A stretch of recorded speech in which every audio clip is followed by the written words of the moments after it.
What's going on everyone, Alex here, and so seeing as we're nearly at the end of 2021, I thought it would be fun to do a little bit of a roundup of all of the favourite tech that I picked up over the past year. Now I'm pretty sure 90% of this stuff came out prior to 2021, but I only got it in 2021, so that's why I'm including it. Also, if I have done a full video on the product that I mentioned, I'll leave it linked down below in case you want to get a more detailed review. Alright, so first things first, I want to talk about probably the biggest thing that I bought this year, and that was the M1 MacBook Pro. I know it came out towards the end of 2020, but I actually only picked it up in March, and before that I was using the 2012 MacBook Pro, and the difference between these two machines is just insane. It's such a powerful laptop for what I need.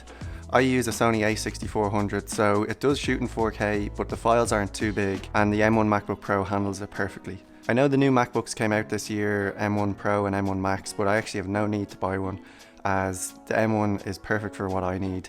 I went for the 16 gigabytes of RAM, so I upgraded the RAM and I just kept it with the base storage of 256 gigs. But yeah, I feel like this laptop will do me for a long time unless I decide to upgrade my camera or something like that, but I don't see myself doing that anytime soon. Okay, so next on the list is the iPhone 13 Pro.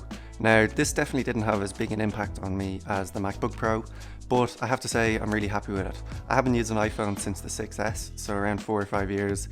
I've been Android since then, but yeah, I'm really happy with the switch, and I think the iPhone 13 Pro is fantastic. Switching from Android to iOS is always a bit daunting and a bit strange at first. It takes a while to get used to, but after a week or two it feels like I've been using iPhone forever. The camera is amazing on this phone. I always say I have to take more photos because when I do, I'm always amazed at how good it is. But yeah, camera is amazing. The battery life is also amazing on this phone. I can get at least a day and a half on it.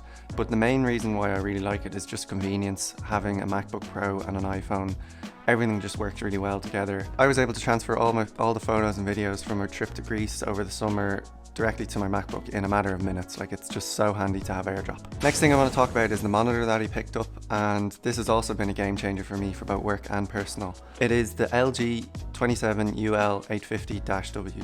Now, the main reason why I picked this monitor up is because 27 inches, I feel like that's just a good size for me. It's not too big and it's big enough for everything that I need to do on things like Final Cut Pro, Microsoft Excel, which I do a lot in work, and yeah, I think it's just a great size and it's not too wide. Secondly, it has USB-C connectivity, so this was a big thing for me.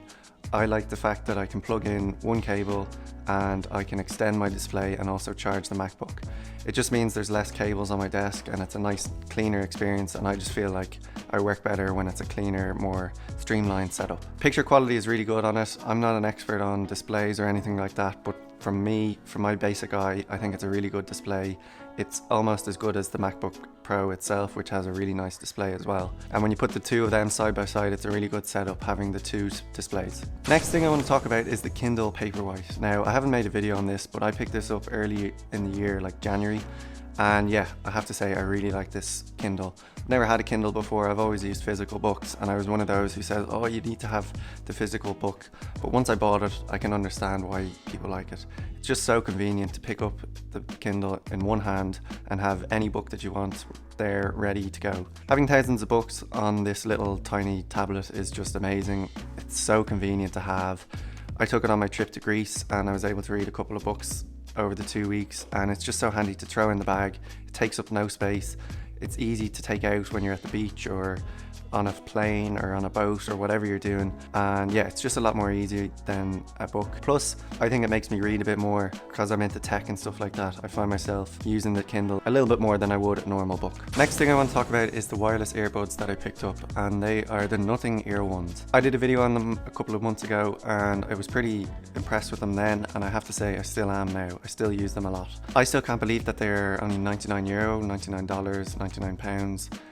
Considering the features that they have. They have active noise cancelling, they have a super battery life, and they work with both Android and Apple. I did see they released a black or a matte black colorway, which is a bit annoying. I probably would have went for them had they been available back in September, but there's no need for me to buy them, as I believe that they're the exact same product, it's just a different colorway. But if you are interested, they also have a black option now. Also, little side note, I have a video coming out in the next week or so where I compare the AirPods Pro to the Nothing Ear ones. So if that's something you're interested in, make sure you subscribe so you don't miss out. The next product I want to talk about is the Govi Flow Pro light bars. Now, this is kind of a smaller product and it's a bit gimmicky, but I actually really like them. So Personally, I'm not a fan of LED strips. I like how they look, but I find them annoying to set up, and the fact that once you stick them down you can't really change your mind always annoyed me. So then when I saw these light bars, I thought they'd be perfect for me because they're not as tricky to set up and you can actually move them around and change your mind depending on where you are. At the end of the day, they're just LED lights. They make a desk setup look that bit nicer. They kind of create a bit of bias lighting behind my monitor, but you can stick them to the back of your monitor. You can have them on stands either side of your monitor. They connect up to their app so you can control them on your phone, and you can also connect them up to a smart speaker.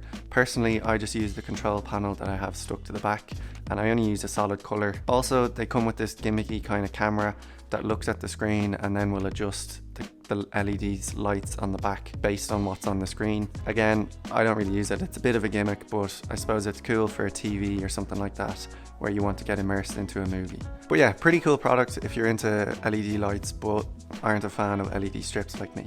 Okay, so last product I want to talk about, and again, I haven't made a video on this one because I actually got it only recently enough, and that is the Zhiyun Smooth Q3. So this is a 3-axis gimbal for your smartphone that helps you get really smooth shots when you're moving. I personally found that when I was doing handheld shots for these videos, I was really shaky. I have a quite shaky hand, so I decided I'd get a gimbal to kind of help smooth that out.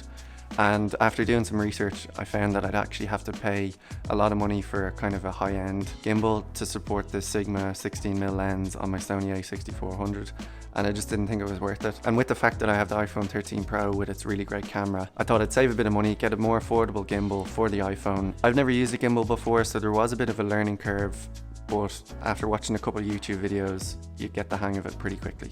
It's a really good gimbal. It does what it says on the tin. It smooths out every shot that you take with it, and yeah, just makes doing handheld shots that bit easier. Alright, so that's it for my top tech of 2021. Thank you very much for watching. I really appreciate it, and I hope you have a happy new year. Cheers.